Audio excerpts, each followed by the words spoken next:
মৰমৰ মইনাহঁত, আহাচোন। আজি আমি ওজাপালি পাঠটি পঢ়িবলৈ চেষ্টা কৰোঁ। ওজাপালি।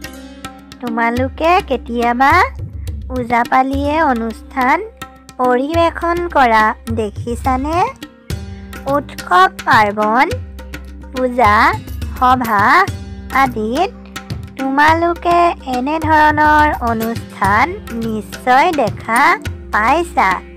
সঁচাকৈয়ে ই এক অতি মন পৰশা আৰু আকৰ্ষণীয় সাংস্কৃতিক অনুষ্ঠান।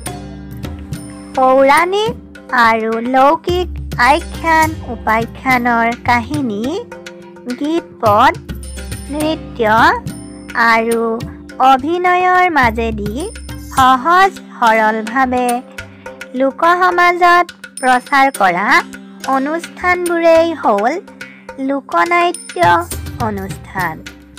ওজাপালিও তেনে এটি লোকনাট্য অনুষ্ঠান। আমাৰ ৰাজ্যত এই ওজাপালি কেইবাশ বছৰৰ আগৰ পৰা চলি আহিছে।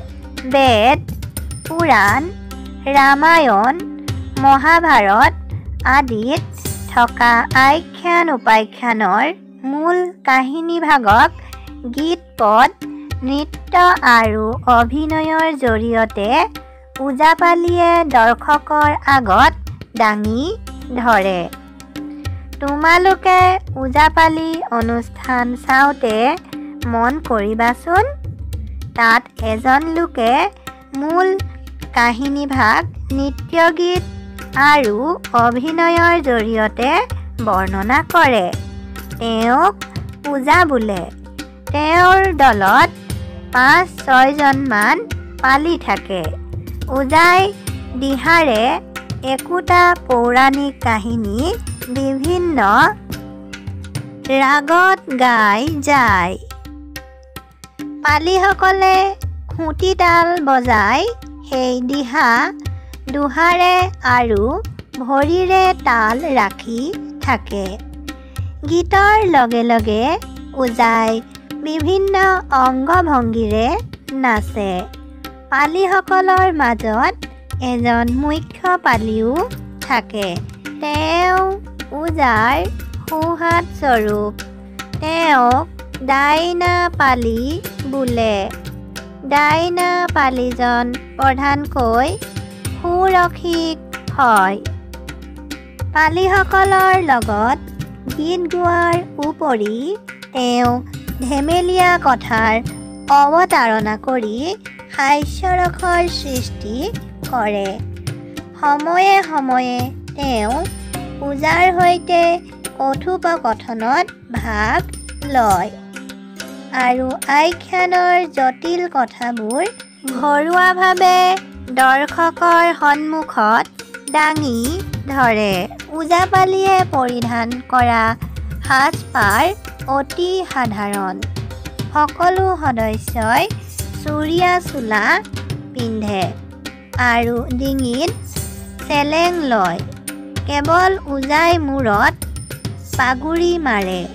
পালিসকলে সোঁহাতত একোযোৰ খুঁটিতাল মেৰিয়াই লয়।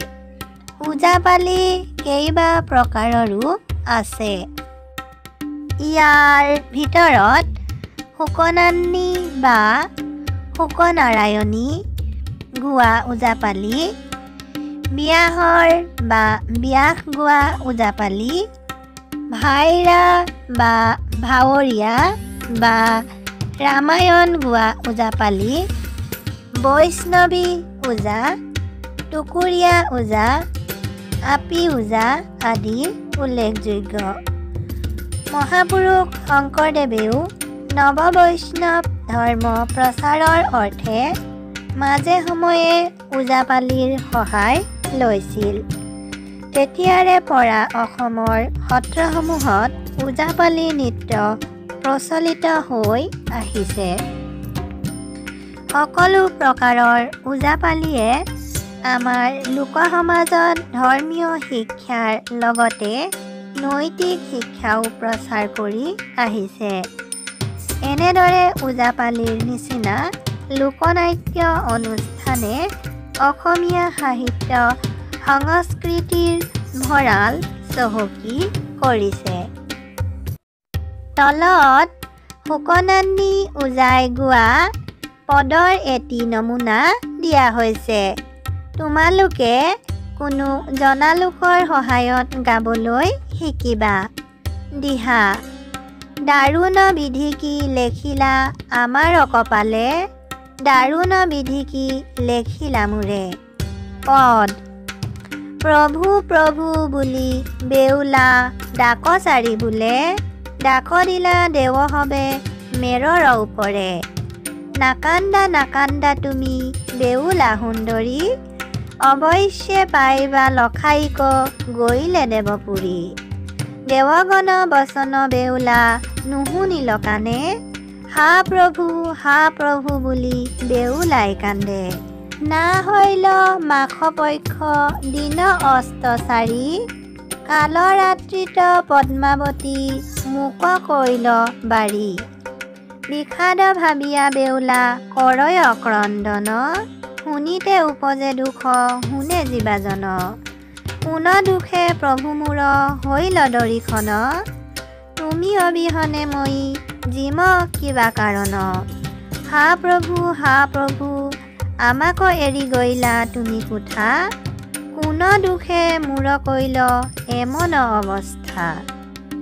মৰমৰ মইনাহঁত, তোমালোকে পাঠটি ঘৰত পঢ়িবলৈ চেষ্টা কৰিবা দেই।